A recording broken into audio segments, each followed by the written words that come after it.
কি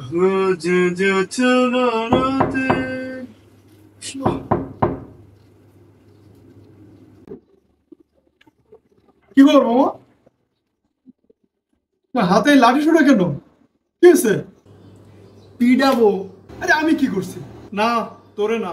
তাহলে কারে পিডাবো? আরে পিডাবো ওই শায়েক আর মুফতিগুলো রে।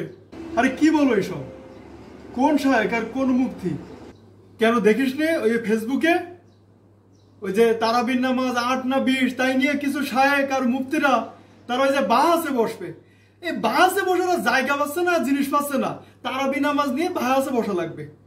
আরে ফরজও না, ওয়াজিবও না, এই নিয়ে এখন বাহাস করা লাগবে। বাহাস করার জিনিস পাচ্ছে না। আরে ঠান্ডা হও, লোকে এসব শুনলে ঝামেলা হবে। আর ওই হুজুরদের একটু সম্মান দিতে হয়। শোন, ওই সব হুজুরদের সম্মান দিতে হয় না, সম্মান তো দেয়া লাগবে। ওই যেসব হুজুররা ওই যারা বিভ্রান্তি ছড়ায়, যাদের কারণে সমস্যা হয়, ওদের জন্য এই লাঠিও দরকার। এই লাঠি দিয়ে পিটানোর ব্যবস্থা করা লাগে, শুধু সম্মানে কাজ হয় না। আরে মামা, আরে উনারা তো এক একজন শায়েক, এক একজন মুফতি। কি কি বলো কি এসব তুমি? ওই পিছন দিকে বাড়ি পড়লি ওই শায়েক আর মুফতিগিরি ওই বেরোয় যাবে। শায়েক আর মুফতি হয়েছে, এ মায়ের ছাড়া এগুলোর কোনো ওষুধ নাই। মায়ের হলো বড় ওষুধ এগুলোর, বুঝছিস? মামা শোনো শোনো শোনো, ওই মাথা ঠান্ডা করো। এই এসব কথা বলে আরো বিভ্রান্তি ছড়াবে। এখন তো দরকার ঐক্য ধরে রাখা। ও, আমি যে ওই ফালতু ওই মুফতি ওই শায়েকদের সাইজ করতে চাচ্ছি, তাতে তোমার ঐক্য নষ্ট হয়ে যাচ্ছে।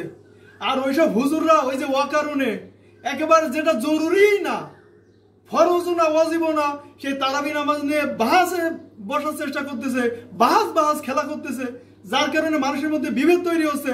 তাতে ঐক্য নষ্ট হচ্ছে না তোমার, আর আমার কারণে খুব ঐক্য নষ্ট হচ্ছে। সারা বিশ্বে মুসলমানরা মাইর খেয়ে মরতেছে, তাদের ব্যাপারে কোনো মাথা ব্যথা নেই। ওদিকে ইসলাম বিদ্বেষীরা ইসলামকে নির্মূল করার জন্য কত রকম ষড়যন্ত্র করতেছে, সেসব মাথায় থাকতেছে না। ওদের বাহাস করা লাগবে, কোন জায়গায় ৮ কোন জায়গায় ২০। আরে গাধা, এই তারাবি নামাজ না পড়লেও তো অনেক সময় সমস্যা হয় না, সেখানে তোর কেন ৮ করা লাগবে? কেন তোর ২০ নিয়ে এত মাথা ব্যথা কেন? ওরে এদের কারণেই তো সমাজে বিভ্রান্তি তৈরি হচ্ছে। এদের যদি এখনই থামানো না যায়, তাহলে সমাজের মধ্যে আরো বেশি ঐক্য নষ্ট হবে, আর এদের কারণে লোকজনের ভিতরে আরো বেশি সমস্যা তৈরি হবে। এদের এখনই থামানো দরকার। আচ্ছা আচ্ছা, ঠিক আছে ঠিক আছে, তোমার সব কথা বলছে। চলো ওই বাড়িতে একটু ঘুরে আসা আগে, তারপর সব ঠিক হয়ে যাবে। চলো।